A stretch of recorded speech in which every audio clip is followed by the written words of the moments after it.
Buenos días, bueno, ¿cómo estamos todos? ¿Me escuchan? Buenos días, doctor. Sí, ¿qué tal? Hola, acá estamos. Bueno, pues muy buenos días. Vamos a ver, voy a desarrollar la actividad de casos clínicos como habíamos programado. Primero voy a hacer el pase de lista y después ya ustedes comienzan a presentar ahí. Ustedes son los que tienen que presentar hoy, ¿está claro? Entonces, espérense un momentico para escribir acá casos clínicos del primero. Ahí estamos ahí. 7. Perfecto. Vamos a ver. Danae Catacora. ¿Está presente? Perfecto. Marco Antonio Jauregui. Presente, profesor. Buenos días. Alexis Ramos. Presente, doctor. Buenos días. Andrea Atencio. Presente, doctor. Brian Campo. Brian Presente, Daniel. doctor. Presente, doctor. Pamela Mendoza. Presente, doctor. Yair Seire. Presente, doctor. Diego Alave. Presente, doctor. Abril Nina. Presente, doctor. Claudia Maciel. Presente, doctor. Ruth Choquejagua. Presente, doctor. Buenos días. Bueno, Carlos Luis Choqueapasa. Carlos Luis Choqueapasa. No está. Bueno, vamos a ver. No, profesor, sí estoy. Solo que mi ingresa un poco más. Bueno, Sí, presente, doctor. Buenos días. buenos días. Ángelo Vázquez. Ángelo Marcelo Vázquez Chambilla. Este sí no está. Bueno, ahí va. Saúl Morales Melchor. No responde tampoco. Presente, doctor. Presente, por favor. Mi audio está mal. Giancarlo Castro. Presente, Jan Castro. Lucero Quino. Presente, doctor. Poner aquí. Caso clínico. Ya. Entonces, Durán Antauro Benitos. Presente, doctor. César Hualpa. Presente, doctor. Naik Huamán. Presente, doctor. Elba Mamani.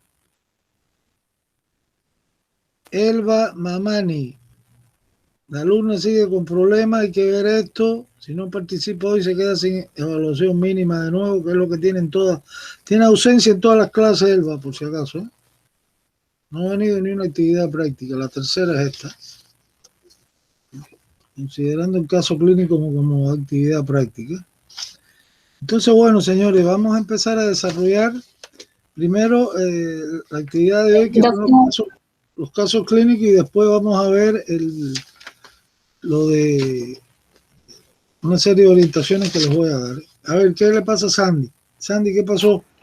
No me llamó a mí. Déjame ver, te salté, parece. Déjame revisar aquí. Ah, sí, te salté. Ah, no, espérate un momentito. No, pero es que no te puedo llamar, Sandy. Por la sencilla razón que este no es tu grupo, hija. Sandy, ¿cuál es tu apellido? Pilco. No, tú eres del grupo A, hija, tú no estás en el grupo este. ¿Quién te puso en este grupo a ti? No me mezclen los grupos, usted es del grupo C, no es la A, tú eres del grupo A. Usted es del grupo B, perdón, ¿eh? Usted tiene que estar en el grupo de Jordan. Aquí no puede haber un cambio así por la libre ni nada de eso. Para eso están los delegados. Usted es del otro grupo, yo no sé cómo va a resolver el problema. Tenía que haber visto esto antes, tenía que haberlo previsto, ¿eh? Usted no está en ningún en el grupo B. Bueno, entonces usted para el otro grupo le toca. Entonces vamos a ver, comenzamos la actividad con el primer tema. A ver, ayúdenme a organizar esto. El delegado del grupo haga una introducción de la actividad y vaya indicando el primer grupo quiénes son los que exponen, etc. Entonces está abierta aquí la videoconferencia para que ustedes sean los que presenten. Ya, bueno, ¿me escucha, doctor? Sí, te escucho. Ya, el primer grupo, el grupo B, lo conforman Alexis, Valentín. Espérate, suave, un momentico que yo tengo que marcar aquí, si no, no puedo calificar. Ya. Alex, espérate un momento. Alex, dime otro. Marco Antonio. A ver, ¿dónde está Marco? Por acá. Marco Antonio, dime otro. Ruth Choquejagua. Ruth, ¿dónde está? Ruth Choquejagua, otro más. Ya vamos 3. Saúl Isaac. Saúl Isaac 4. Y Brian Campos. Y Brian. Bueno, pues ahora sí empezamos. Vamos a empezar por el primer grupo, a ver.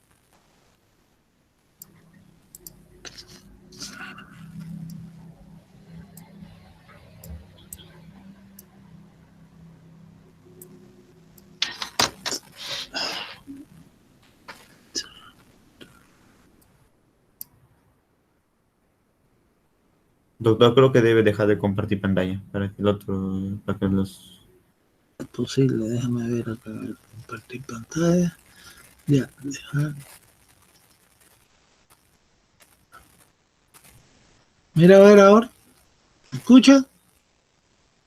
Sí, lo escuchamos. Mira a ver si puede.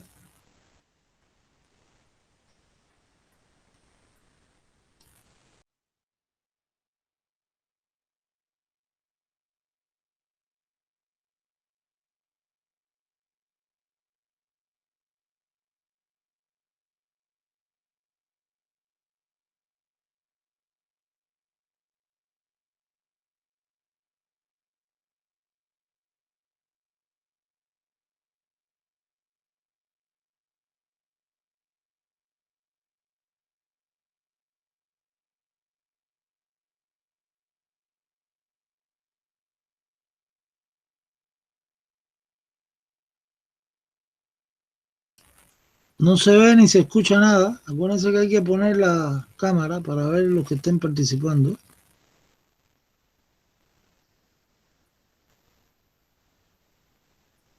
Sí, un momentito, estamos en un problemita. Disculpe. Bueno.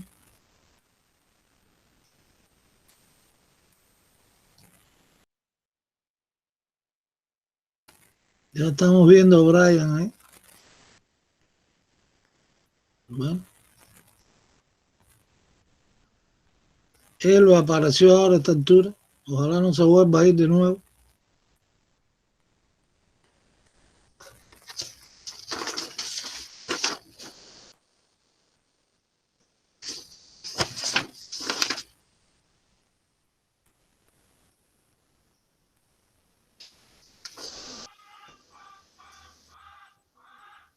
Doctor, Dígame. voy a presentar la pantalla. Sí, presenta, ya te estoy viendo en pantalla. Presenta ahora a leer el caso clínico y va desarrollando cada alumno la respuesta a las preguntas.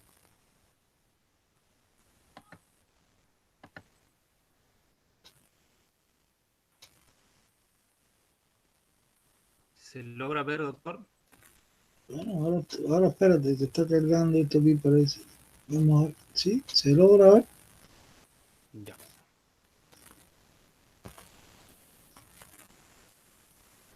Ahí está perfecto, ¿eh?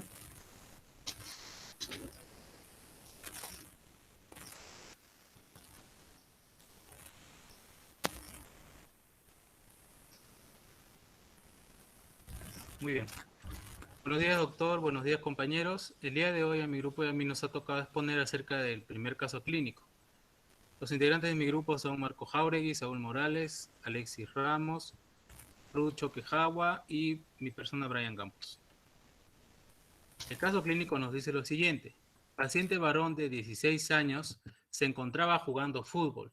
Se golpea la cabeza contra el parante del arco cuando intentaba tapar un gol. Él estuvo confundido algunos minutos, pero termina el partido de fútbol. Luego de 4 horas, él presenta pérdida de conciencia, es llevado a emergencia. En este caso clínico, vamos a observar algunos datos que nos van a dar luz al diagnóstico, ¿no? Como por ejemplo, podemos observar como antecedente que el paciente se golpea la cabeza.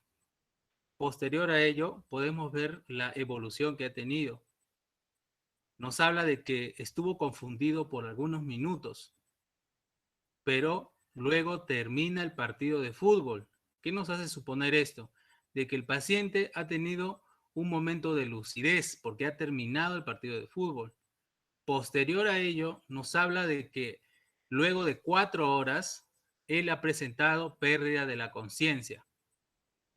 Observando estos signos y estos antecedentes, a nosotros nos hace suponer de que la evolución ha tenido un tiempo, ¿no? Nos hace pensar primeramente de que el paciente ha tenido un hematoma, ¿no? Podemos confirmarlo qué tipo de hematoma ha tenido el paciente observando esta imagen, que es una imagen hiperdensa, por debajo de la tabla interna del cráneo, con forma de un lente biconvexo. Podemos observar en la imagen hiperdensa, aquí se encuentra el cráneo, ¿no? Y en esta parte la dura madre.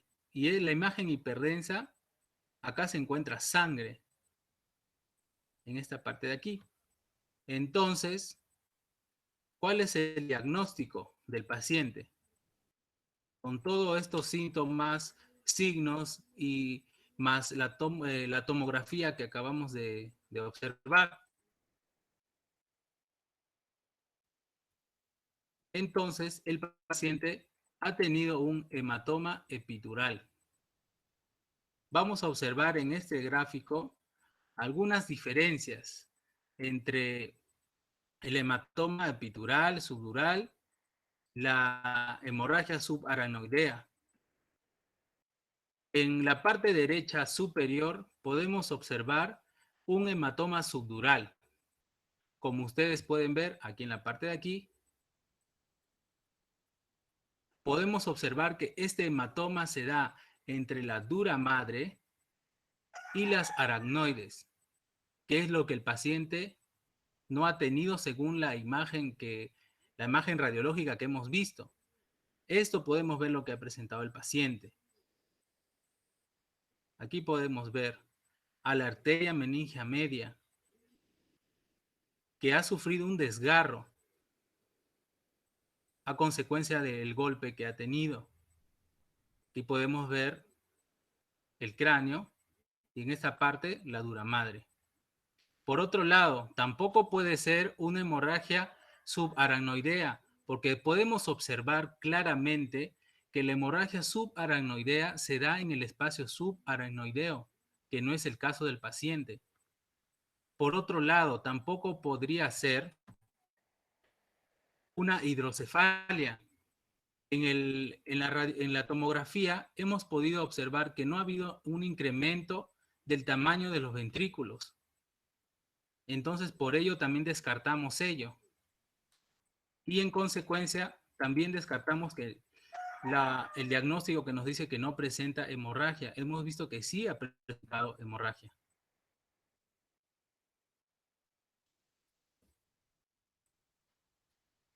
Siguiente compañero, por favor.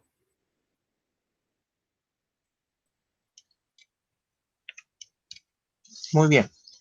Continuando con ¿me escuchan? Sí, ¿verdad? Muy bien. Continuando con la excelentísima ponencia de mi compañero, doy inicio a mi parte. Y vamos a responder la siguiente pregunta en sí. Nos dice que el vaso sanguíneo implicado, ¿cuál es el vaso sanguíneo implicado en este caso clínico y por qué agujero exactamente pasa? Entonces, ya llegando a la conclusión con todo el grupo, sabemos que se ha lesionado la arteria meningia media, ¿sí? Entonces primero vamos a hacer una rápida división de la base del cráneo, o bueno, desde endocranialmente, ¿no? Teniendo 3 divisiones, como ya sabemos, teniendo la división de la fosa craneal anterior, la fosa craneal media y la fosa craneal posterior. El conducto que nos importa en sí es el conducto espinoso también llamado conducto redondo menor, y en otras literaturas se le va a encontrar como foramen espinoso, ¿sí? Aquí hay que hacer hincapié porque recordemos que también tenemos un conducto redondo mayor. Entonces, si nos situamos nosotros en la fosa craneal media, podemos decir que el redondo mayor o el orificio del redondo mayor va a dar origen a la rama maxilar del trigémino. También vemos en la imagen que tenemos otro orificio, otro conducto, que es el foramen oval, que va a estar ubicado en el ala mayor de los esfenoides, y ahí va a pasar el nervio mandibular del trigémino, que van a dar origen a la inervación del músculo, de los músculos de la masticación. Ahora, ¿cuál nos importa a nosotros en este caso? Encontramos ahí nosotros, en el número 9, ahí en la imagen número 9, por favor, en el ítem número 9, encontramos nosotros al agujero espinoso que está posterior lateralmente del agujero oval. Este es muy importante, ya que ahí va a pasar la arteria meningia media, que es la que se va a lesionar ya en este caso por el accidente que ha tenido el paciente. También encontramos que va a pasar el ramo meningio medio y del mandibular en sí. Muy bien. Ahora, la descripción del foramen espinoso, agujero espinoso, como les dije, o agujero de redondo menor, que tiene esas literaturas, vamos a encontrarla, es un orificio situado en la base del cráneo, en el ala mayor del hueso esfenoides, donde se dispone posteriormente y lateral, como les dije, del agujero oval. Tenemos obviamente dos agujeros, uno del lado izquierdo y otro del lado derecho, y uno cada una en sus alas correspondientes al esfenoide. Entonces llegamos a la conclusión de que el agujero implicado aquí, y por donde va a pasar, es el agujero espinoso. Doy paso a mi compañero para que pueda continuar con la exposición.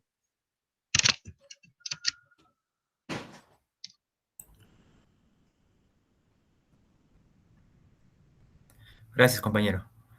Continuando con la exposición, el enunciado dice, la arteria implicada se denomina... Alexia, un momentico, Brian, tienen que poner la imagen, porque el otro alumno no puso la cámara, ahora Alexia tampoco, ¿eh? Así que... ok, sí. Disculpe. Si no, le tengo que quitarle punto en la evaluación. Ya, disculpe. Otra vez, la tercera pregunta dice, la arteria implicada se denomina meningia media. ¿Cuáles son los antecedentes? Veamos que en la cara del cráneo va a presentar capas, por ejemplo, dura madre, aracnoides y pía madre. Como ya vimos anteriormente, nos mencionó nuestro compañero Brian, que el hematoma epidural se va a situar entre el hueso y la dura madre. Siguiente diapositiva, por favor. Bien. Ahora, ¿yo cómo determiné esa respuesta? ¿Cómo me ayudó para hacer esa respuesta? Si recordamos la clase de huesos de neurocráneo, el profesor explicó que el hueso parietal, la cara interna, va a presentar fosas, pero va a presentar surcos, unos surcos que es el surco de la arteria meningia media, que se va a empezar en el ángulo esfenoidal o el ángulo anteroinferior. Siguiente diapositiva, por favor.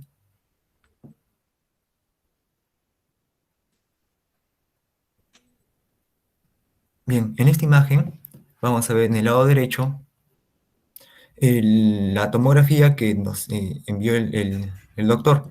Vemos claramente el hematoma epidural y en el lado izquierdo, en esta imagen, vemos ahí en donde dice M, vemos un surco. Este es el surco de la arteria meningia media. Y si comparamos, vamos a ver que sí, este es el vaso implicado. Siguiente diapositiva, por favor. Bien. ¿Cómo yo ya determiné mi respuesta? ¿Cómo apoyé mi respuesta, que es en la arteria meningia media? Dice la literatura, el Latarjet, para ser más específico, dice, la arteria meningia media se divide en una rama anterior y una rama posterior que, con sus ramificaciones, cubren toda la capa lateral de la dura madre, de la bóveda del cráneo. Esta arteria y sus ramas imprimen su recorrido en el plano óseo, en forma de surcos visibles en la cara profunda de los huesos temporal y parietal especialmente, comparable a las nervaduras de una hoja de higuera. ¿Qué quiere decir con eso? Es que la arteria meningia media, sus ramos, se van a adosar a la dura madre. Eso quiere decir. Siguiente diapositiva, por favor. Bien, en esta imagen vemos la fractura del hueso de la bóveda del cráneo, el cual en un 99% de los casos va a afectar a la arteria meningia media. Se denomina una laceración. Y producto de eso es que se va a acumular sangre. Se acumula sangre y debemos tener cuidado porque esto se va a incrementar y si se incrementa va a tensionar, o sea, va a comprimir el cerebro y el cual va a afectar a otras estructuras de la región del cerebro. Y en algunas ocasiones puede producir un pronóstico malo. Bien, continuando con la pregunta número 4, dejo a mi compañera. Listo. Ya. Continuando, gracias por el pase, Alexis. Bueno, seguidamente vamos a ir con el punto número 4, que nos dice colocar el nombre de los resbalos anatómicos indicados. Bueno, vamos a empezar con la parte posterior del cráneo. Con lambda, tenemos a lambda, que es el punto de convergencia de las suturas sagital y lamboidea. Luego tenemos en la parte inferior, la posterior inferior, el asterión, que es un punto de unión de tres suturas craneales que se encuentran la sutura lamboidea, la sutura escamosa y la sutura parietomastoidea. Luego tenemos el terión, que es la parte afectada, que es un punto de convergencia entre el hueso parietal, el frontal y el esfenoides. Luego también tenemos en la parte media el bregma, que es el punto medio de la sutura coronal, y que sobre él convergen tres suturas, que es la coronal, la sagital y la metópica. Luego tenemos a la glabela, que está situada en las crestas superciliares. Por lo general se encuentran sobre una moderada eminencia ósea. Y seguidamente le doy pase a mi compañero Marco. Buenos días. Bueno, la pregunta 5 nos menciona acerca de qué huesos componen la región del terium. Y estas los componen, bueno, el ala mayor del esfenoides, la porción escamosa del temporal, el hueso frontal y parietal. En este último, no, en el penúltimo, el frontal, su fractura suele implicar al cuadro clínico presente, ¿no? Y pues en esta región del terium se encuentra el trayecto de la división anterior de la arteria meningia media, como podemos ver en la siguiente diapositiva, que se encuentra mejor colocada acerca de toda la irrigación de la zona. Por ahí el número 3, miren.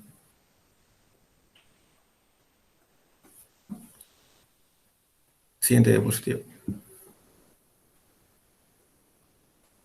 Bueno, acá como pronóstico para el diagnóstico, su traumatismo retardado en máximo de 6 horas tiene una mortalidad del 30%. Profesor, ¿podríamos colocar un video acerca del tratamiento del cuadro clínico? Bueno, pase ahí el video, ¿eh? Sí, eso es bueno porque sí los motiva. Ven algo. Ya.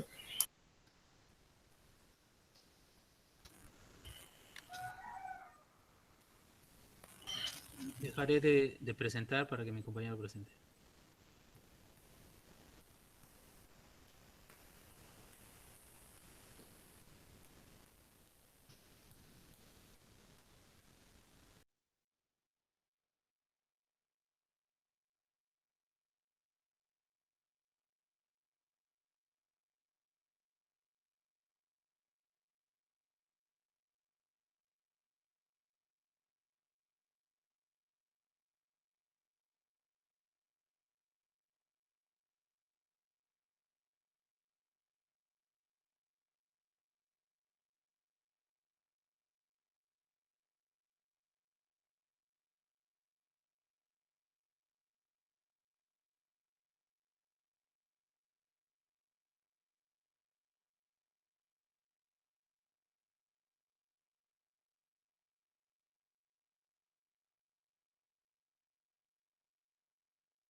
Bueno, profesor, muchas gracias por... Bueno, pues muy bien la presentación de ustedes. Felicitaciones, han trabajado en esto seriamente. Y ese último video también ayuda mejor a entender la situación del hematoma y cómo es que esto se resuelve en la práctica, ¿no? Por supuesto, este tipo de tratamiento quirúrgico, eso requiere de un especialista, ¿no? Un neurocirujano. Esto no puede ser un médico cirujano general ni nada de esto. Entonces, acá, en relación a una de las preguntas que fue la región del Therion, señores, que lo explicaron bien, de eso habría mucho que hablar porque eso es un punto craniométrico, una zona, mejor dicho, porque no es un punto, una región o una zona craniométrica importantísima, ¿no? Y que también que se estudia como una zona de referencia o un punto de referencia del cráneo desde el punto de vista antropológico y desde el punto de vista neuroquirúrgico, ¿eh? Eso hay que precisarlo bien. Esa es la zona débil de la caloaria ahí en la fosa temporal. Está ubicado el Therion dentro de la fosa temporal, ¿no? En la parte inferior de... Entonces, acá, por ejemplo, desde el punto de vista práctico, ¿no? La región del Therion se utiliza en la práctica médica para localizar, como hemos visto ahí, la rama anterior de la arteria meningia media, ¿no?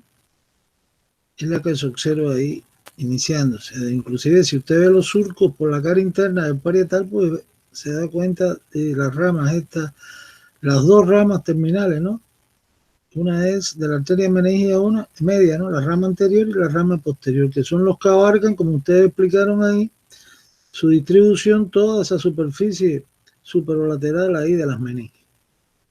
Entonces lo otro es, por ejemplo, que en la región del Therion, aproximadamente dentro del cráneo, ¿no? En neuroanatomía y en neurología, pues se localiza el área de Broca. El área de Broca es un área del lóbulo frontal del cerebro, que la estudiaremos cuando estemos en el próximo semestre en neuroanatomía, que hay neuronas del sistema extrapiramidal que tienen la función de coordinar el lenguaje articulado, o sea, los movimientos que hacemos con la mandíbula, etc. Cuando hay una lesión en el área de Broca, en el opérculo frontal, que es la zona donde ella se encuentra, pues entonces el individuo tiene un trastorno que en la comunicación, ¿no? Cuando usted se entrevista con él, sobre todo, que es lo que le llaman la fascia motora, donde no puede, entiende bien todo lo que usted le pregunta, sabe lo que le está preguntando, por supuesto, pero a la hora de responderle, pues tiene trastorno en su lenguaje articulado, ¿eh? Repetición de palabras, etc.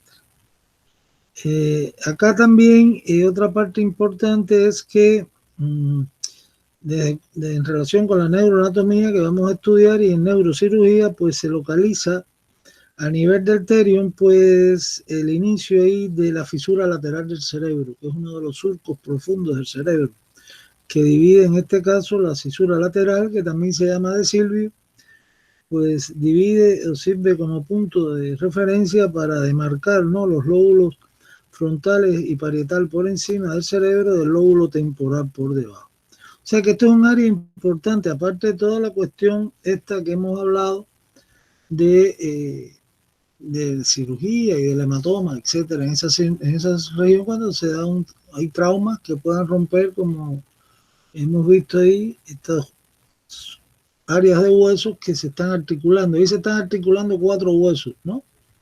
El frontal, el ala mayor del efenoide, la escama del temporal y la escama la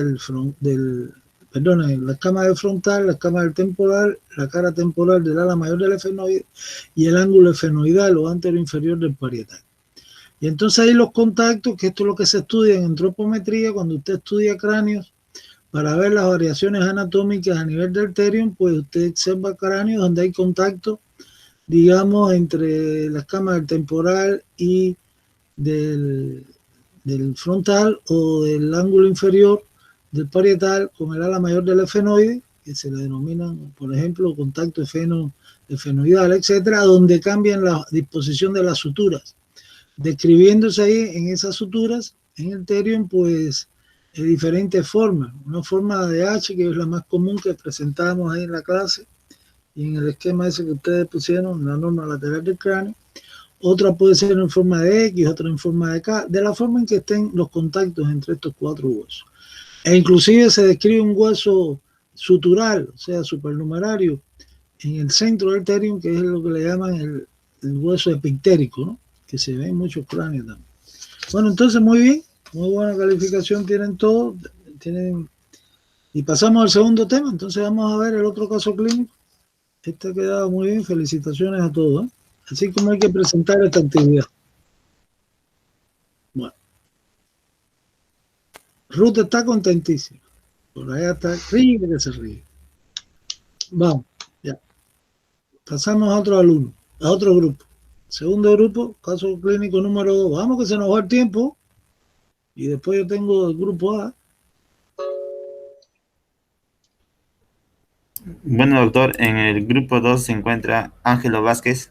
Un momentico para adelantar. Usted va a proyectar como hicieron ellos al principio una primera diapositiva donde está todos los nombres. ¿O no? ¿Lo? Déjemelo ahí. Perfecto. Déjame ahí un momentico y Elba está acá. Vamos a ver a Elba, vamos a conocer a Elba porque no ha hablado todavía. Entonces por acá está Ángelo. Ángelo, tico, calma. Ángelo está acá también. Espera un momento, espera un momentico. Está Ángelo, está Guamán. No, el nombre de Guamán, ¿cuál es? Nike. Está Nike aquí. Está atrás, creo. Nike. Tengo también a Durán y a César. Ya, empezamos. Ya, profesor, yo empiezo primero. Vamos. Pero acuérdense de la cámara. ¿Está bien?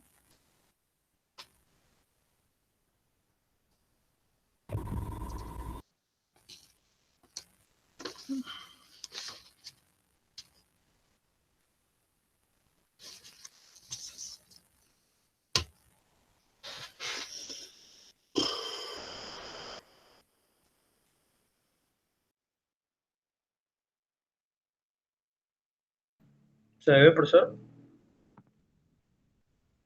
Sí te veo, vamos. Ya. Profesor, que como estoy presentando en pantalla, estoy...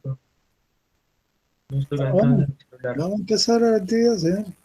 Lee el caso clínico, a ver. A ver, ¿cómo se presenta? Ya. Primero, buenos días, profesor, buenos días, compañeros. El día de hoy nos tocó exponer el caso clínico número 2. Introducción. En la presentación de hoy se hablará y dialogará sobre el caso clínico que trata sobre el cráneo de un joven politraumatizado, por lo cual se presentarán el caso más las preguntas y nuestro equipo tendrá que tratar de un diagnóstico. El traumatismo. Los traumatismos del cráneo son causados por traumatismos directos al cráneo y el 70% ocurren en accidentes automovilísticos y caídas. Otras causas comunes son accidentes industriales, heridas o golpes directos. El traumatismo resultante incluye conmoción o confusión, laceración o compresión. Un momentico, Ángelo, que aquí hay un alumno. A ver, ¿qué pasa, Durán? Está levantando la mano de tu grupo. Doctor, es que no estaba pasando las diapositivas. Eso, claro, yo le iba a señalar, Ángelo, no, está fijo la diapositiva, ahora sí apareció algo, sí. Vamos, sí, continúen.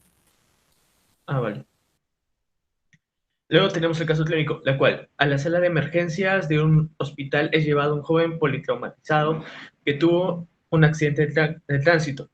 El médico de guardia, después de realizar el examen físico al paciente y tratar las heridas en el accidentado, indicó exámenes radiográficos de la cabeza en las que se observó una línea de fractura en la base del cráneo a nivel de la fosa craneal media, que recorría el ala mayor del esfenoide, según sus conocimientos en anatomía, que se podría responder las siguientes interrogantes.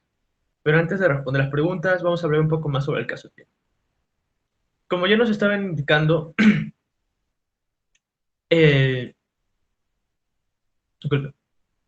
la fractura se desarrolla en la parte frontal.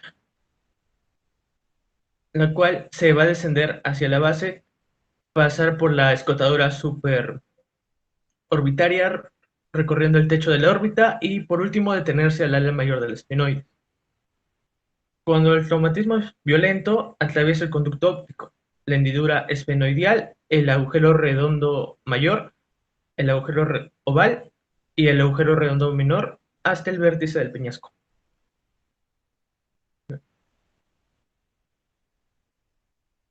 Ahora sí, pregunta número 1. ¿Cuáles son las porciones de los huesos que forman a la fosa craneal media? Las porciones que forman la fosa craneal media son el cuerpo, las alas mayores del esfenoides, la escama y la cara anterior de la porción petrosa del temporal. Siguiente, compañero.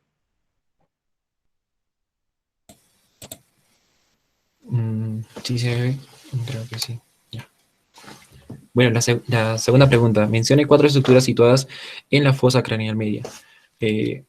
Tenemos varias estructuras, ¿no? Que vendrían a ser la sella turca, la fosa hipofisaria, el surco del seno cavernoso, los procesos clinoideos posteriores, los agujeros espinoso, oval, redondo,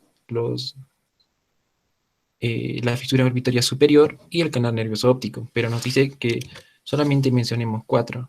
Entonces mencionamos los que están ahí, ¿no? La silla turca, la fosa hipofisaria, el surco del seno cavernoso y los procesos clinoideos posteriores.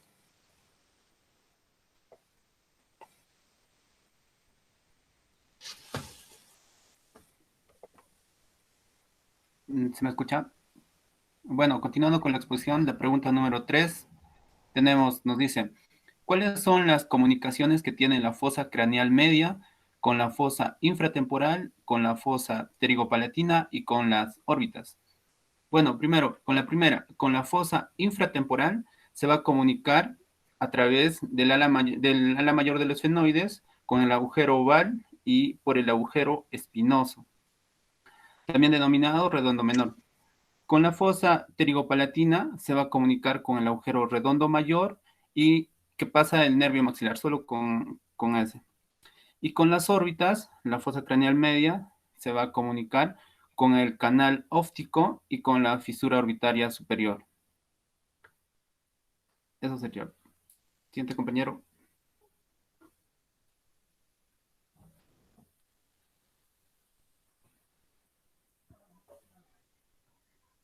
Se le fue la línea. Siguiendo, la pregunta es, ¿qué agujeros del ala mayor del esfenoides podría afectar la línea de fractura? Ya, podría afectar la fisura, digo, el agujero oval, el redondo y el espinoso. Eso sería todo. Ya esa pregunta fue respondida, señor. Entonces vamos a buscar al alumno que está dirigiendo esto al principio. ¿Cuál es la última pregunta del caso clínico? Creo que es otra, ¿eh? Son las estructuras que pasan por cada agujero, ¿eh? Es lo que quiero que comenten ustedes. Y eso es lo que le debe corresponder al alumno. A ver, ¿quién responde? El alumno no ha respondido nada. En las estructuras está, pues eso ya es mi pregunta. Ah, ahí. Ya. A ver, tú eres César. Ya. Sí. Menciona a las estructuras anatómicas que pasan por estos agujeros. Bueno, en estas son de las alas mayores presentan varios orificios como el oval, el redondo y el espinoso. Puntos de paso de vasos nerviosos. Comunica la fosa craneal media con la fosa infratemporal, dando paso a las siguientes estructuras: el ramo meningeo, el árbol meningeo del nervio mandibular, la arteria meningea media que proviene del ala arteria maxilar, ya que siempre en estos casos se produce por la conmoción y la confusión, que esto pueden ser por golpes directos al cerebro, al cráneo, que esto produce vómitos y malestares en el paciente, ya que en la fosa, que sabemos que en la fosa craneal media está formada por las esfenoides, por el cuerpo y alas mayores de la silla turca, la temporal, posición petrosa y fases de la petrosfenoidales, los parietales que forman límites laterales, y también de que en la fosa craneal media tenemos la división de la región por la fascia y la interpetroidea, no, interperijoidea, ya que en la celda medial su límite lateral lo representa la fascia, contenido del músculo peritoideo medial, ya que también tenemos a la célula, a la maxilar interna, ya que 1 centímetro debajo del condensino maxilar inferior, con 14 ramas colaterales y 2 terminales. Siguiente diapositiva, compañero. Ya que acá tenemos nuestro esquema que indica las partes de las articulaciones anatómicas de cada uno. O sea, acá tenemos en el número 1 en los orificios en la lámina cibriforme, que tenemos el nervio olfatorio, tenemos el canal óptico, que está el nervio óptico, tenemos la fisura orbitaria superior, que tenemos el nervio oculomotor, nervio trefear, y el nervio olfatímico, el nervio abducente. En el agujero oval tenemos el nervio mandibular. En el agujero espinoso tenemos las ramas meningea. En el meato acústico interno tenemos el nervio facial, el nervio vestíbulo coclear. En el canal hipogloso tenemos el nervio hipogloso. En el agujero yugular tenemos el nervio glosofaringeo, también el nervio vago, el nervio accesorio. En el foramen magno tenemos la fosa craneal, también tenemos la fosa craneal anterior, la fosa craneal media y la fosa craneal posterior, y así a turca. A ver, retrocede la diapositiva. Ya, acá tenemos un concepto sobre la rama meningea. El origen en la zona interna del nervio mandibular. Abandona la fosa infratemporal con la arteria meningea media. Entra a la cavidad craneal por el agujero espinoso y su inervación sensitiva a la dura madre y de la fosa craneal media y de las celdillas mastoideas, ya que su forma redondo es nervio maxilar, su foramen oval es nervio mandibular y la arteria meningea accesoria, y su foramen espinoso es la arteria y vena meningea media y derramo meningeo. Eso sería.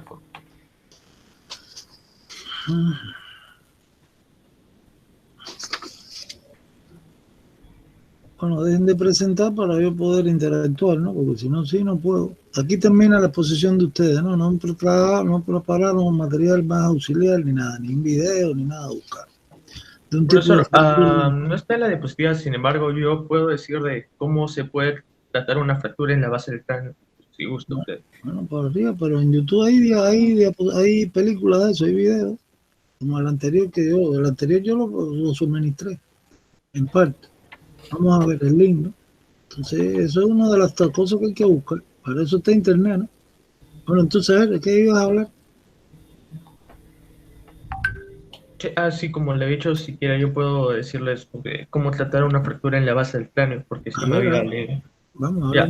En la base, cuando se sufre una fractura en la base del cráneo, lo primero que se hace al ingresar al hospital es se reposa en la cama y una elevación de la cabeza hasta que se detenga el escape del líquido cefalorraquídeo. El paciente debe evitar sonarse porque frecuentemente está fracturado un seno paranasal cerca de la nariz. Si es así, sonarse podría provocar que el aire de la nariz se propague a otras partes de la cara o la cabeza. Por último, si el líquido cefalorraquídeo sigue fluyendo, a veces los médicos lo extraen mediante la inserción de una aguja pequeña en la zona lumbar. Si el líquido sigue fluyendo, la fuga se cierra quirúrgicamente. Ya eso es en casos extremos. Bueno, entonces, dejen de presentar para yo poder ver mi pantalla. Un momentito. Yo lo dejé de presentar, profesor. Ya, déjame entonces ver yo acá para poder... Bueno, no hace falta, miren, atiendan, señores, en relación a este grupo, pues tienen que mejorar un poco la calidad de la exposición porque hay mucha dificultad en el lenguaje. Inclusive el alumno que habló al último, no tú, pues ahí tienen una serie de arreglos que tiene que hacer en su comunicación con las tildes, con los acentos de las palabras, ¿eh? Porque está ahí hablando de forma incorrecta, no se le entiende bien. La pregunta, yo voy a ser muy exacto en esta pregunta porque al final no me la respondió, creo que fue César, no me acuerdo, el último estudiante que le tocaba lo que pasa por cada agujero del cráneo. La pregunta es bien exacta, ¿eh? Y los agujeros que están ahí en la fosa craneal media, que es donde la lesión que estamos planteando, son 5, el espinoso, el oval, el redondo, la fisura orbitaria superior y el conducto del nervio óptico. A ver, precíseme las estructuras que pasan por cada uno de estos agujeros. Vamos a ver, ¿quién responde eso? ¿El mismo estudiante que le tocó? ¿O Elba, que no dijo casi nada? Tampoco. ¿Puede precisar la pregunta o no? No vamos a perder tiempo que se nos va el alumno César.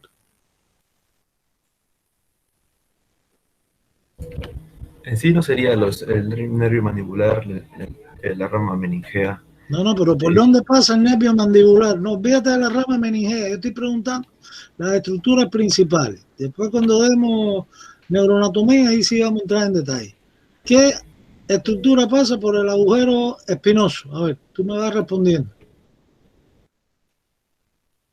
Agujero espinoso, ¿qué pasa por ahí? No sabe. El agujero oval, ¿qué estructura pasa por el agujero oval? Es la pregunta del problema. ¿Qué alumno sabe para que lo ayude? Porque este alumno no sabe responder eso y esa es la pregunta de él, imagínense. El nervio mandibular. ¿Quién es el que está hablando? Benito López. A ver, Benito, dime. ¿El nervio mandibular por dónde pasa? Por el foramen oval. Por el agujero oval, está bien. Dime entonces, por el agujero espinoso, ¿qué pasa, Benito? Arteria y la vena meningea media. La arteria meningia media, está bien. Los vasos meningios medios. Por el agujero redondo, ¿qué pasa, Benito? Nervio maxilar, doctor. El nervio maxilar, por la fisura orbitaria. Hay que ser concreto en esto, ¿eh? No, vamos a la pregunta. La fisura orbitaria superior, ¿qué estructuras? Son varias, pasan por ahí. ¿Cuáles son? No, está Benito ahora. Vamos a ver, ¿sabe o no sabe, Benito?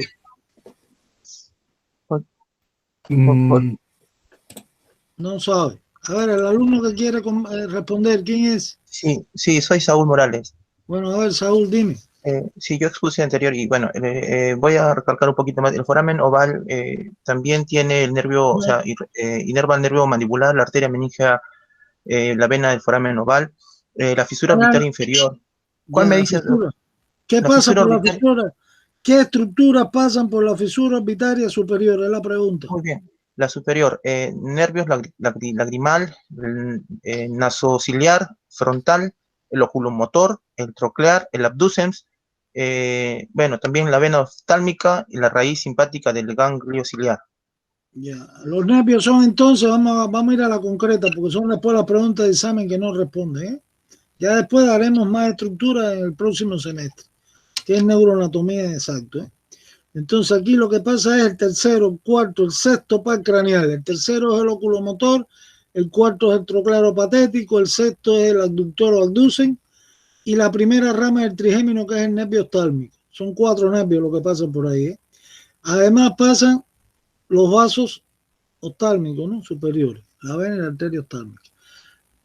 Falta un agujero, el conducto del nervio óptico. ¿Qué pasa por ahí? Ese es muy sencillo. ¿Qué pasa por el conducto del nervio óptico? El nervio óptico. El nervio óptico y segundo par craneal. Señores, este grupo tiene que mejorar más para la próxima actividad, ¿eh? No se puede comparar con la presentación anterior, en otras palabras, y mejorar la forma en que se expresa, hablando. Aquí no se puede estar leyendo, ¿eh? Y si se va a leer de forma que no aparente que están leyendo, hay que leer bien, no mal, con interrupciones mucho menos, y con falta de pronunciación es incorrecta. ¿Está bien? Entonces, por favor, pasamos al tercer grupo ahora. Yo le hago todas estas observaciones, no es por criticarlo así, sino porque hay que mejorar esto. Esta es la primera actividad que ustedes hacen.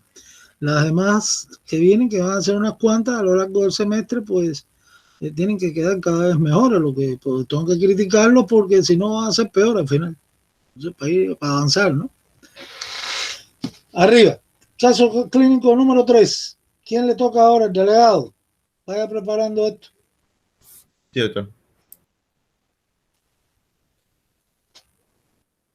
Un momentico, deténgame ahí para ver los alumnos. Entonces aquí yo tengo a Abril, tengo a Abril, Lucero, Carlos, Luis, a ver, Abril, ¿dónde está Abril? Abril está acá. Tengo a... ¿Ya está Lucero? Lucero Kelly.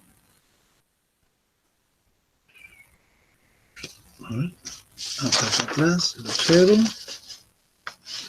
Después tengo a Carlos Luis. Carlos Luis, ¿qué pasa? Acá. Después tengo a Diego, que es jefe, y Andrea. Arriba, empezamos, Diego. Ya. No. ¿Se me ve, doctor? Yo voy a comenzar. Ya te veo. Ya. Buenos días, doctor. Buenos días, compañeros. Vamos a presentar el caso clínico número 3. Somos el grupo 3. El caso clínico es este. Un joven de 20 años de edad, durante una práctica de karate, recibió un fuerte golpe en la cara, que afectó el tabique nasal y el cual fue impactado contra el techo de la cavidad nasal. Fue llevado al servicio de emergencias de un hospital. El médico de asistencia comprobó epistaxis, que se refiere a una hemorragia nasal, la cual controló, pero posteriormente observó salida por la nariz de un líquido semisanguinolento, que al estudiarlo en el laboratorio se comprobó que contenía líquido cerebroespinal.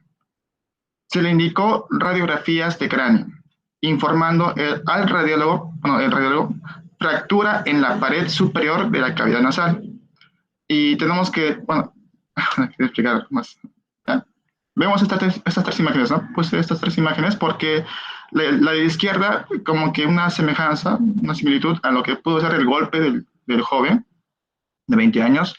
En la derecha, el líquido cefalorraquídeo que está ahí recorriendo el cerebro y que vamos a ver cómo se relaciona con la cavidad nasal.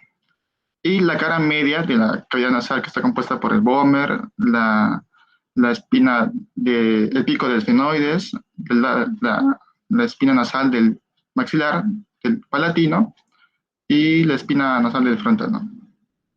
Siguiente. Esas son las preguntas. 5 preguntas que se nos hicieron en este caso clínico. La pregunta número 1, que es la que me toca. ¿Cuáles son los huesos que forman la pared superior de la cavidad nasal? En esta figura, a la izquierda, está mejor detallada porque está con colores, incluso le puse flechas. Encontramos a los huesos nasales, bueno, el hueso nasal en este caso. Encontramos a la espina nasal del hueso frontal. Encontramos a la lámina horizontal del hueso etmoides y al cuerpo del esfenoides, pero no confundir esa parte del cuerpo esfenoides, no es solamente esa parte específica, sino que es incluyendo el seno esfenoidal y los demás. Solo que no lo quise confundir, si lo ponían al medio, quizás confundían que era el seno esfenoidal. Pero esa es la parte que sea relacionada con lo que es el techo de la cavidad nasal.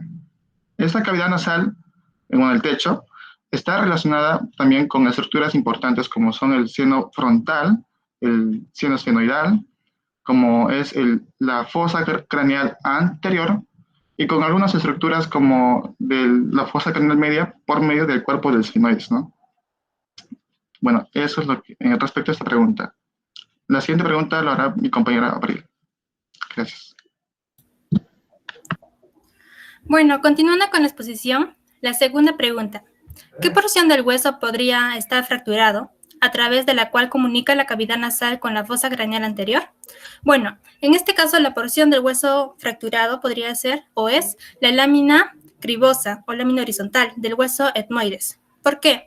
Porque esta lámina cribosa forma junto a la porción orbitaria y el hueso frontal y el hueso esfenoides el suelo de la fosa anterior de la base del cráneo. Y bueno, entonces por lo tanto, la fractura de la lámina cribosa podría o forma una fístula, la cual a través de ella pasa el líquido cerebroespinal y drena por la cavidad nasal. Siguiente pregunta.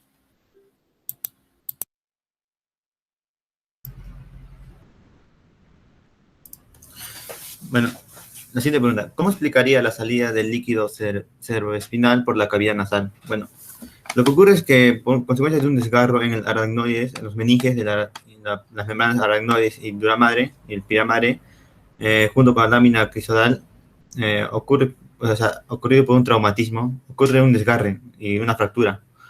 Y esto a través es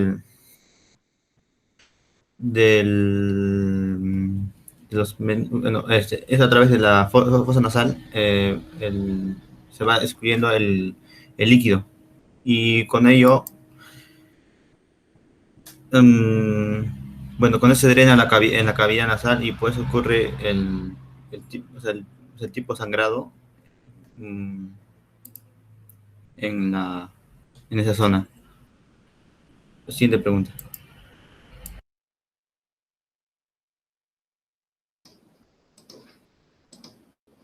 Bueno, la pregunta 4. ¿Qué complicaciones podría tener este paciente en la evolución de esta fractura craneal? Bueno, en su cuadro clínico podemos encontrar que si hay una fractura de la lámina cribosa del etmoides, producto de un traumatismo craneal, puede producirse una fístula en la cual pasa el líquido cefalorraquídeo y drena en la cavidad nasal. El riesgo más importante es que se produce una puerta de entrada hacia los gérmenes, que mayormente provienen de la cavidad nasal, y pueden generar un cuadro de meningitis. Esta meningitis no suele tener un mal pronóstico, es decir, no hay alta tasa de mortalidad, pero si la fístula sigue continuando, sí puede llegar a la muerte. También es frecuente que la fístula del líquido cefalorraquídeo cierre tras un episodio de meningitis, por la inflamación y cicatrización que ocurre en todo el trayecto. Siguiente.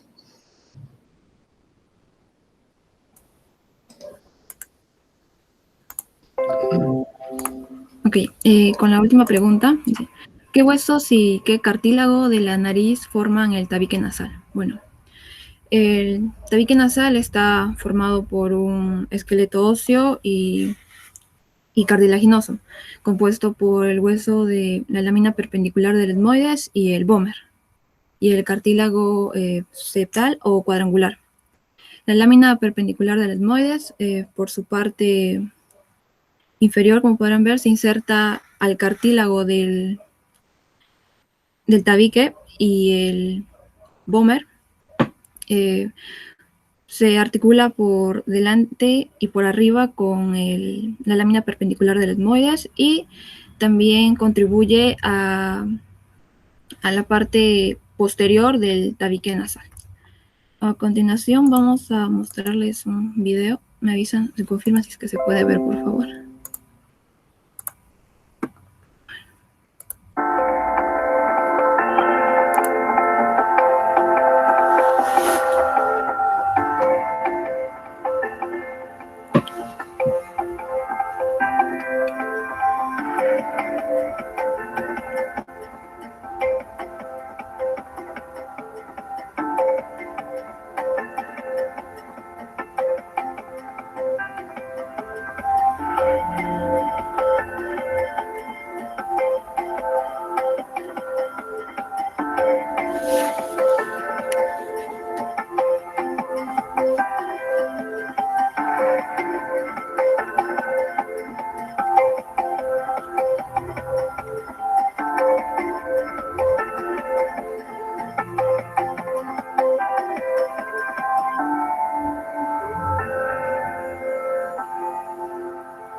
Gracias.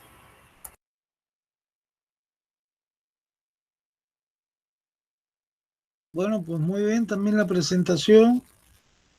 Algunas observaciones pequeñas, pero está muy bien toda la presentación. El video está sobre el caso clínico. Ahí se van ustedes familiarizando ya cómo es que los conocimientos estos que estamos dando en anatomía, pues lo están viendo en parte en la práctica, ¿no? Ante situaciones que se presentan en los pacientes. En este caso, la fractura del tabique y con la lesión de la lámina cribosa del etmoide. Acuérdense que el techo de la cavidad nasal comunica con la fosa craneal anterior precisamente por la lámina esta horizontal o cribosa, que tiene una serie de orificios, de 8 a 12 orificios, por donde pasan los filetes del nervio olfatorio, ¿no? Que es el inicio ahí de la vía olfatoria. Entonces, y por supuesto, por encima del hueso, ya en la fosa craneal, o sea, por encima de la lámina horizontal del etmoide, en la fosa craneal anterior, pues ahí yo tengo el encéfalo, el lobo, la cara inferior del lóbulo frontal, que está, como todo el encéfalo, cubierto, ¿no? Protegido por las meninges. Entonces los huesos, al fracturarse, las esquilas óseas, pues pueden romper la dura madre y la aracnoide, y entonces es que se llega al espacio, se lesiona ahí una de las paredes del espacio subaracnoideo, que es donde está el líquido cefalorraquídeo o cerebro espiral. Y por eso es que hasta esa salida junto con un poco de sangre del líquido cefalorraquídeo por la cavidad nasal, ¿no? Entonces, aquí hablaron de la complicación, la meningitis. Eso es cierto, que en todo este trastorno, en todas estas afectaciones, estas fracturas del hueso, pues como hay una comunicación entre cavidad nasal y cavidad craneal, pues, y las meninges, que es la primera estructura que encuentran dentro de la cavidad craneal, pues hay transmisión de gérmenes, ¿no? De las vías respiratorias, que pueden causar inflamación de las meninges, meningitis. Entonces, todas estas cuestiones de estas traumas fuertes que llevan ruptura de, en este caso, el caso que hemos puesto de hueso del cráneo, pues hay que tratarlo con antibióticos, ¿no? Para evitar la inflamación de las meninges.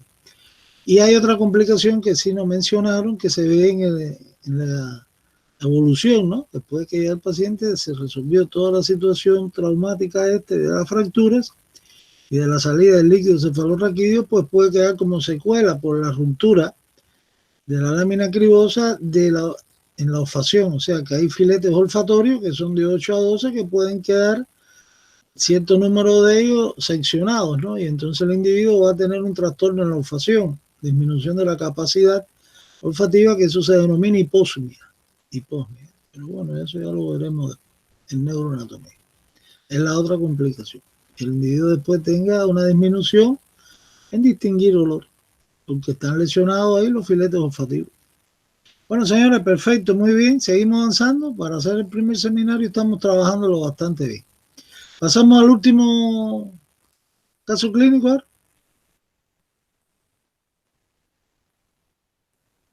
Vamos a ver el último.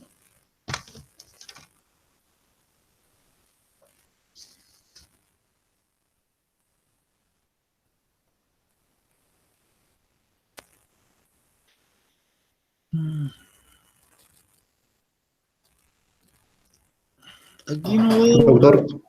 Deme los alumnos, porque no veo acá la relación de alumnos en la pantalla. Sí, un momentito, doctor. A ver, Aquí. yo te voy a ir diciendo. Ah, sí, están aquí, perfecto. A ver, aumentame el tamañito un poquito. Ok, ahora sí. Ahora, entonces tengo a Pamela, tengo a Danae, Pamela. Sí, son los que faltan ya. Tengo a Giancarlo, Yair y Claudia. Bueno, arriba, ya. Comenzamos. A ver, un momento, voy a activar mi cámara. ¿Ya?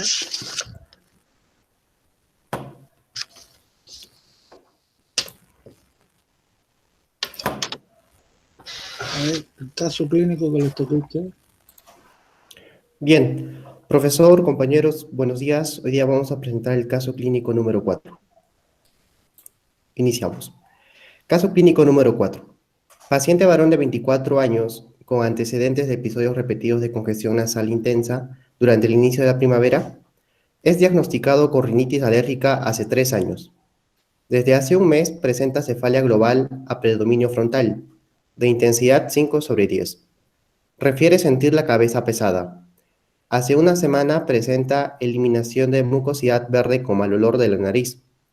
Al examen presenta dolor tipo opresivo cuando se palpa la región maxilar izquierda. Bien, iniciamos con la primera pregunta.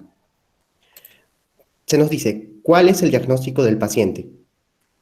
Nosotros hemos llegado a la conclusión de que el diagnóstico es la sinusitis, debido a que la cabeza se siente pesada. ¿Y por qué se siente pesada? Porque los senos paranasales obviamente están inflamados. Recordemos que los senos paranasales alivian el peso de los huesos en la cabeza. Bien, otro argumento que también tenemos con respecto al diagnóstico es la eliminación de la mucosidad verde con mal olor. Esta mucosidad verde se debe a la infección de los senos paranasales, lo que viene a ser la sinusitis, la inflamación causada por la infección. Y es más, podemos diagnosticar también en qué seno paranasal se encuentra afectado. El caso clínico nos menciona que se siente un dolor opresivo al palpar la región maxilar izquierda. Por lo tanto, podemos responder a esta pregunta diciendo que el seno maxilar es el seno paranasal afectado, ¿no?, de la sinusitis. Posteriormente, mi compañero avanzará con la pregunta número 3, que es en la tomografía cerebral. Adelante. Ok. El punto 3 nos dice, en la tomografía cerebral del paciente, colocar el nombre de los reparos anatómicos indicados. Bueno, en la siguiente imagen podemos apreciar una TC o TAC, que vendría a ser una tomografía computarizada cerebral, o también llamada tomografía axial computarizada, que vendría a ser TAC, pero últimamente se utiliza el término TC, lo cual en este caso nos va a ayudar a reconocer los senos inflamados producto de la infección.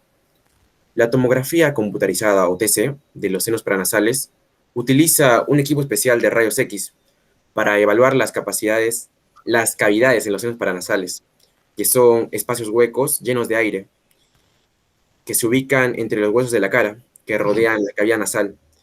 Y la exploración por el TC es indolora, o sea, no produce dolor. También no es invasiva, es decir, no es necesario una incisión, y es precisa. Bueno, y también se le puede considerar como la técnica por imágenes más confiable y o mejor modalidad de toma de imágenes para el diagnóstico, que en este caso sería la sinusitis.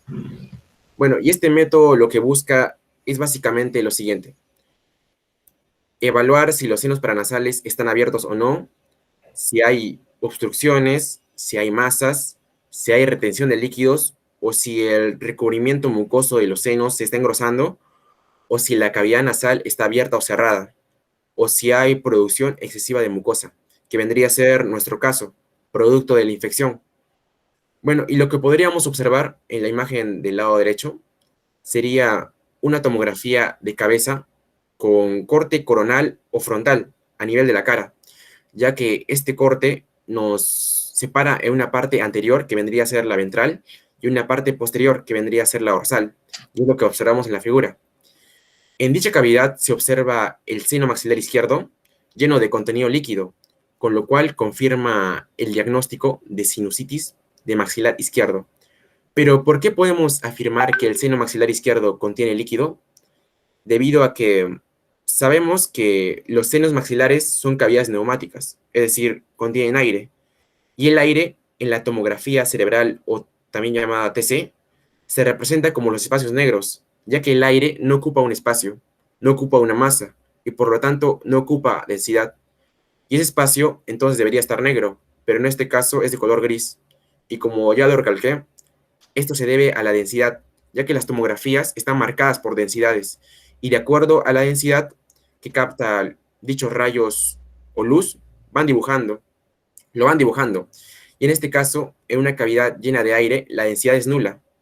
Pero cuando existe un hueso, o en este caso que vemos un líquido, que sería el moco purulento, o también se le podría denominar pus, producto de la infección o mucosidad verde, que anteriormente mi compañero lo leyó como el síntoma, lo que expresa el paciente, debido a que la mucosidad verde nos indica infección. Bueno, y respecto al líquido, la densidad vendría a ser mayor, con lo cual el color cambiaría a gris. O en este caso también tenemos los huesos, y son de color blanco, debido a que su valor de densidad es mucho más alto, aproximadamente de 1000, producto de la calcificación, como podemos apreciar en la figura. Bueno, y todo lo demás sería de color gris por la densidad del cerebro. Además, podemos identificar las siguientes estructuras. Aquí podemos apreciar el seno maxilar derecho, que sería el color negrito. El seno maxilar izquierdo, que sería la parte infectada, por esta de color gris, y además está señalado con un círculo. Las celdillas etmoidales y la concha nasal inferior, o también llamada cornete nasal inferior. Bueno, ahora procederemos con la pregunta 4.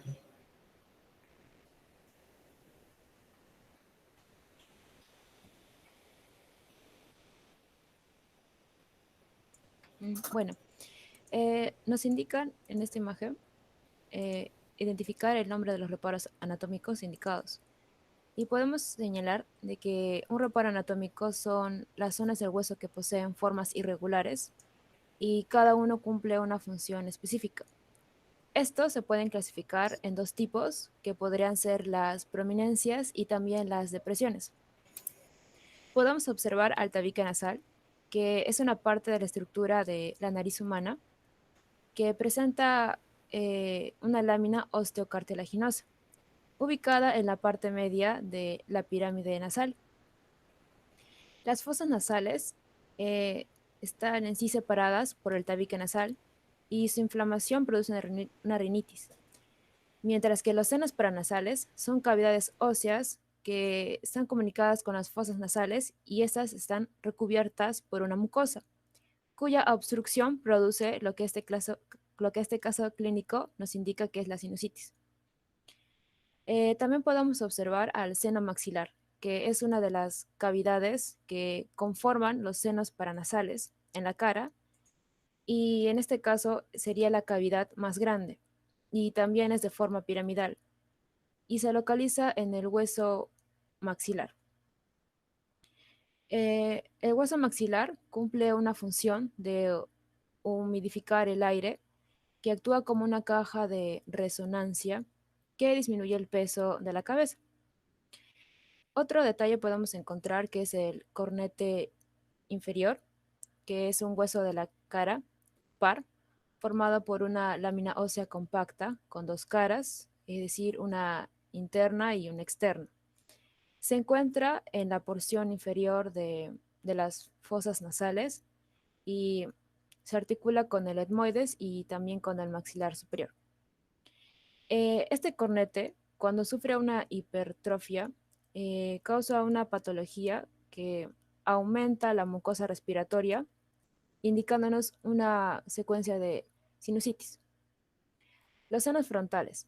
Estos están revestidos por células que elaboran moco y que impiden que la nariz se pueda secar.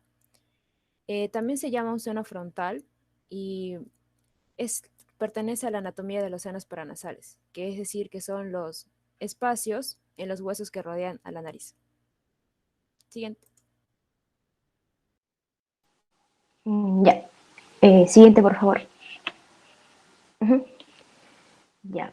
Bueno, la quinta diapositiva nos dice, explica los lugares de desembocadura en la cavidad nasal de los senos paranasales. Como mi compañera Claudia ya lo mencionó, el seno maxilar es el más grande de los senos paranasales, tiene forma piramidal, es irregular con base hacia la fosa nasal y vértice hacia la apófisis cigomática o piramidal del maxilar. Bueno, este desemboca en el meato medio, que se ubica entre el cornete medio y el cornete inferior. Pasando al seno frontal, se localiza por detrás de los arcos superciliares del hueso frontal y presenta un tabique que lo separa en dos porciones, derecha e izquierda. Y este desemboca en el meato medio ipsilateral. Luego con el seno esfenoidal, que ese seno se localiza en el cuerpo del esfenoides, interiormente a la silla turca, presenta un orificio en su pared interior. Este desemboca en el meato común, que comunica con el receso esfenoetmoidal. Y por último tenemos a las celdillas etmoidales, que podemos dividirlas en dos, en anteriores y medias, que desembocan en el meato medio, y las posteriores, que desembocan en el meato superior. Siguiente, por favor.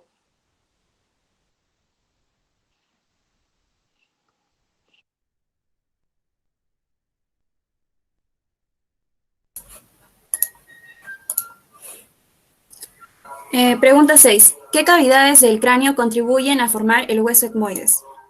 Bueno, primero vamos a observar la imagen de la derecha, donde tenemos la visión frontal del cráneo para recordar dónde está el hueso etmoides. Y acá vemos la cavidad orbitaria.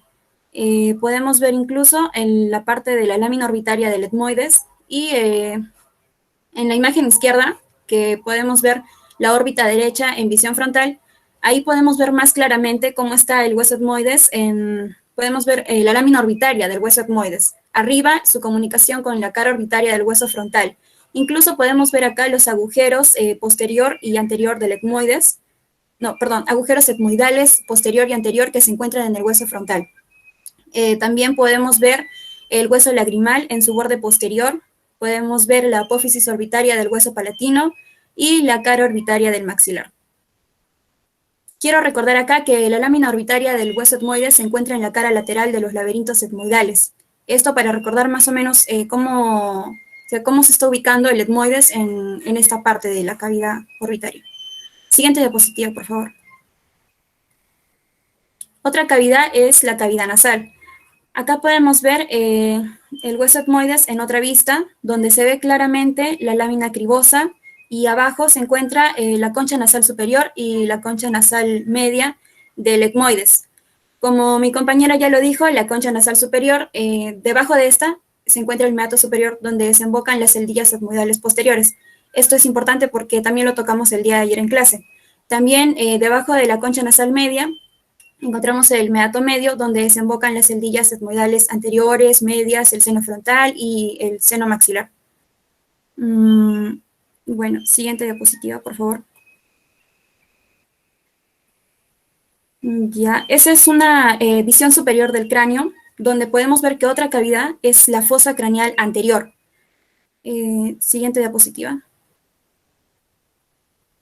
Ya, ahí se ve mejor. La diapositiva, ya. Ahí se ve mejor mi diapositiva, ya. El etmoides.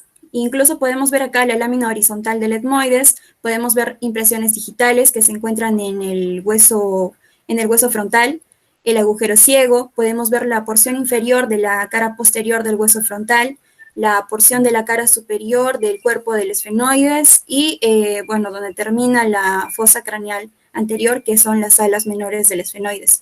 Y también una imagen a color que se visualiza mejor. Ahora mi compañera va a pasar a compartir un video para poder explicar mejor nuestro caso clínico. Primeramente miraremos una endoscopía y después proyectaremos otros dos videos que complementarán esto.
Bien, a continuación Danae presentará un par de videos más breves.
Y bueno, como último lugar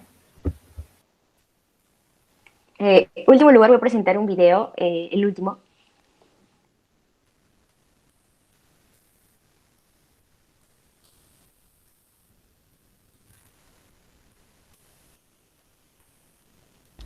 To transilluminate the maxillary sinuses, dim the room lights and ask the patient to tilt her head back and open her mouth. Place the light source against the cheekbone just below the eye. The presence of a reddish glow on the hard palate indicates a normal air-filled sinus.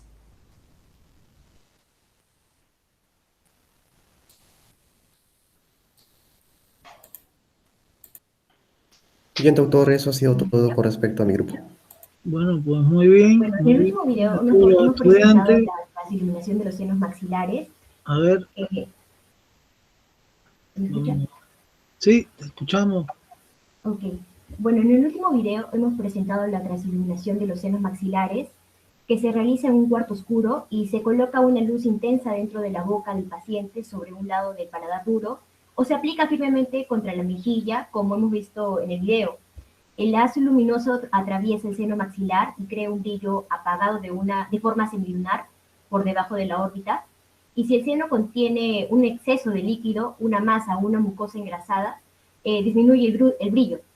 Para transiluminar los senos frontales se dirige la luz superiormente bajo la parte medial de la ceja, lo que suele originar un brillo por encima de la órbita. Debido a las grandes diferencias que existen en el desarrollo de los senos, hay variaciones de una persona a otra en cuanto al patrón y la extensión de la zona iluminada. Eso es todo. Muchas gracias. Bueno, pues ya, esas son diferentes técnicas que se utilizan en la práctica médica para explorar, ¿no? La situación de estas cavidades neumáticas. La más afectada siempre es el seno maxilar, la de mayor importancia, ¿no? Por su frecuencia en sinusitis. Entonces, recuerda, ahí apareció en una de las, en uno segundo video que pusieron, algo interesante donde se muestra la relación que tiene el piso del seno maxilar con la raíz del primer molar, ¿eh? Acuérdense, inclusive estaba ahí interrumpida la pared del piso del seno maxilar. Una de las vías de diseminación, ¿no?, de microorganismos desde la cavidad bucal, en el caso de que haya problemas, sobre todo con el primer molar, el segundo, etcétera, pues es que todos esos flemones o aquellas caries que no son bien tratadas o inclusive algunas extracciones dentarias, ¿no? Aunque en esta zona se daría por una mala praxis. Más se ve en tercer molar, ahí sí sobre todo superior, la fractura ahí del piso del seno maxilar. En el caso del último molar sería la fractura de la cara posterior del maxilar, donde hay un plexo venoso, te digo video, que está situado con relación a la tuberosidad del que está como detalle anatómico en la cara infratemporal del maxilar, ¿no? Entonces acá estos procesos infecciosos que podemos tener en las encías, en los dientes, etcétera, pues pueden diseminarse a través del piso al seno maxilar y ser una causa de sinusitis. Está muy bien lo que han preparado, señores. Han hecho un esfuerzo grande para hacer esta para la primera actividad. Los dos grupos que más me gustaron fue el primero y este último. Pero en general todos trabajaron bien. Después yo les doy las notas, se las hago saber en conjunto, cuando tengamos más tiempo. Entonces hasta aquí la primera actividad. ¿Pueden dejar de compartir ustedes un momentico para ver si yo puedo ver algo acá? Voy a poner acá, digo, a ver si me quiere recibir esto. Perfecto.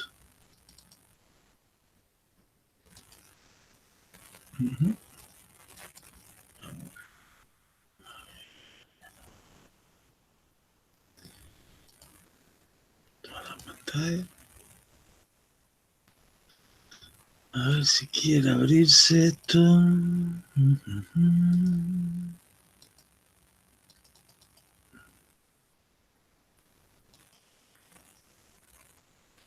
Creo que no me veis nada, ¿no? A ver, ahora sí, ahora sí. A ver si se demora un poquito. Perfecto.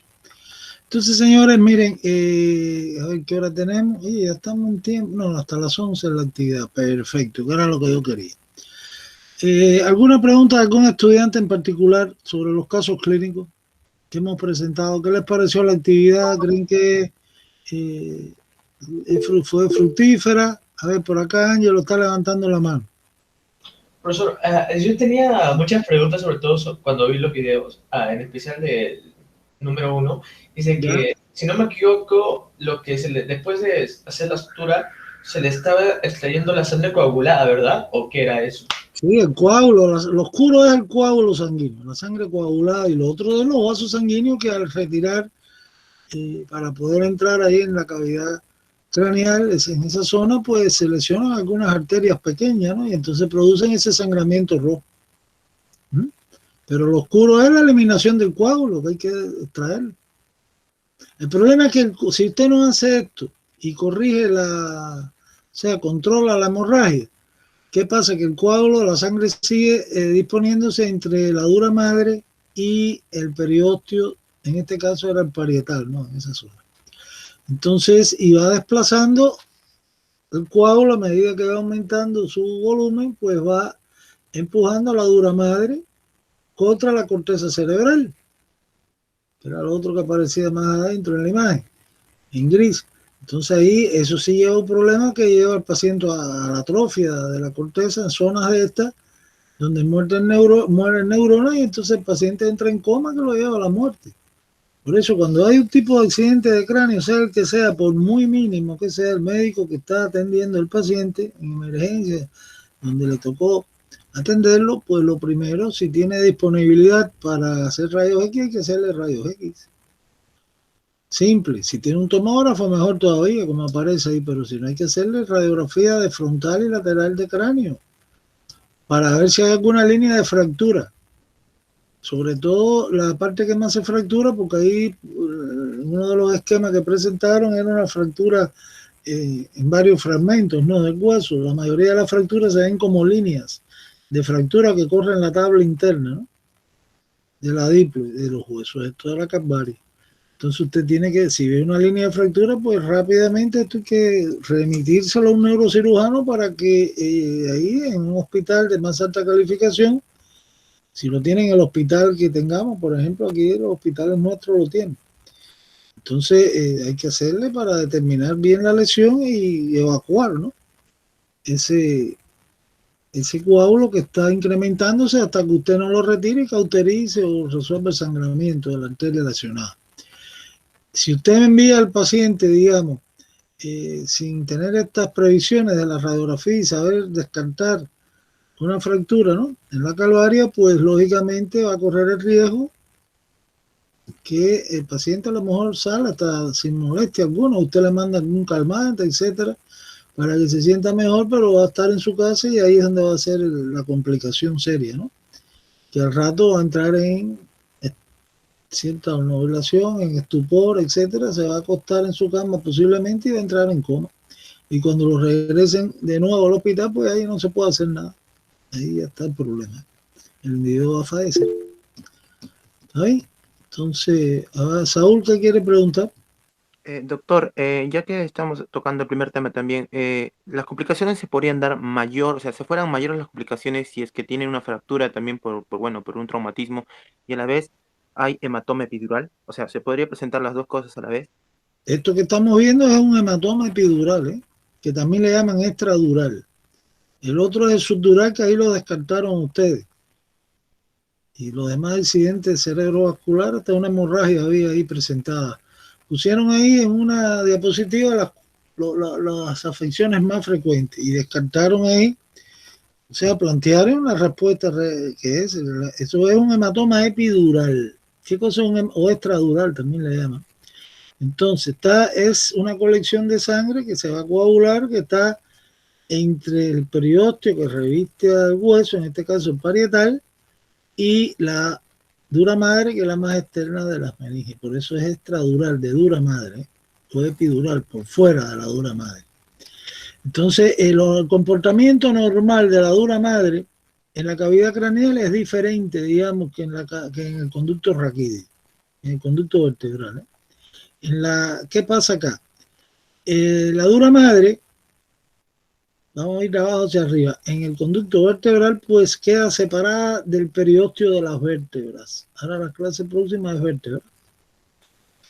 Entonces, quiere decir que hay un espacio en forma de hendidura entre el hueso de las vértebras y su periósteo que lo cubre, y por el otro lado la dura madre. Ese es el espacio epidural, que ahí no hay líquido cerebroespinal, o sea, cefalorraquídeo. Ahí lo que hay grasa, hay arterias, venas, o sea, muchos plexos vasculares.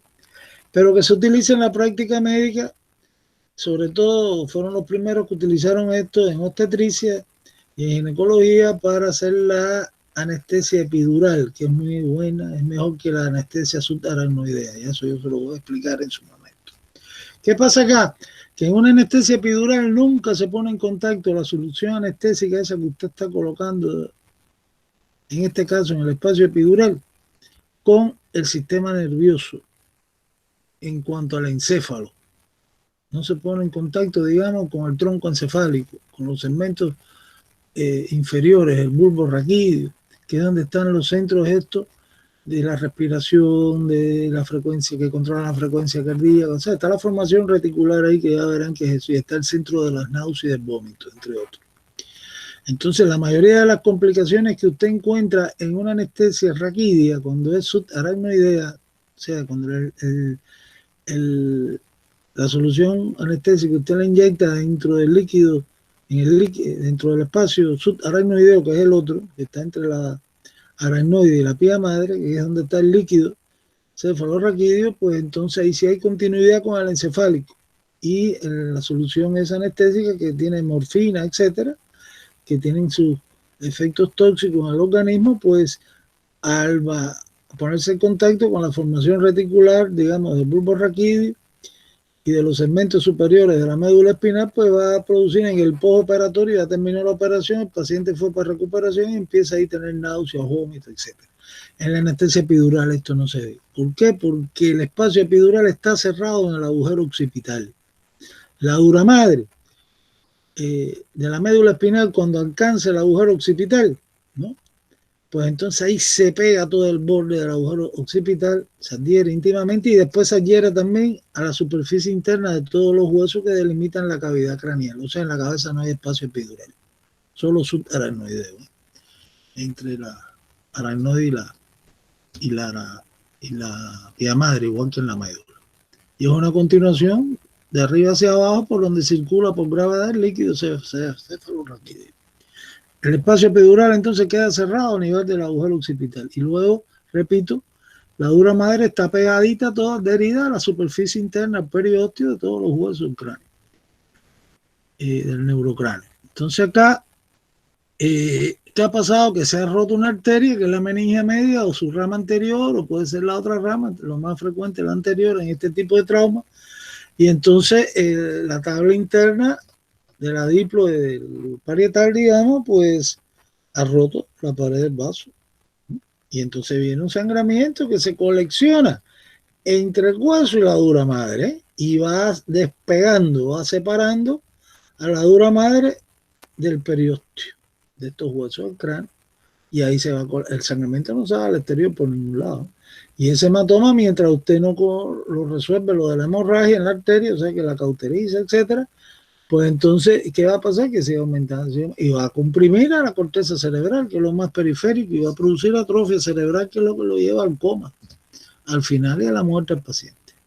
Es un hematoma epidural, que es lo que acaban de ver ustedes ahí, o extradural, que también le da. ¿Otra pregunta tiene? Bueno, yo creo que hemos abordado. A ver, dígame, aprovechen ahora. Denme siempre unos 10 minuticos que quiero hablar algo con ustedes sobre la semana que viene. Eso. Buenos días, doctor. Yo quería decir de que yo soy una de las alumnas que la otra vez no pude acceder a dar el examen. Y usted había dicho que después de la sesión... que hoy al final teníamos esta situación. Vamos a ver qué hacemos con esto, Claudia. Vamos a ver si nos da tiempo. Si no, vamos a buscarle solución. Yo sé que son 3 estudiantes. Claudia, ahora nomás. El delegado me tiene que dar los nombres de los 3 estudiantes. Doctor, yo le envié a su WhatsApp. Sí, perfecto. No, entonces voy a revisarlo. Yo no he revisado nada de eso todavía. Está bien, entonces eso vamos a ver. Déjame terminar. Entonces, ¿alguna otra pregunta relacionada con los casos clínicos? Bueno, entonces yo lo primero, para no estar cargando el aula y después de que pueda subir todo esto, porque está la evidencia que tenemos nosotros, la actividad, todo va para el aula virtual. Entonces, señores, pues voy a dejar de grabar ahora, pero no se muevan para comentar, tengo que darle unas orientaciones. Entonces, dejamos de grabar, detener la grabación, acá, y ya.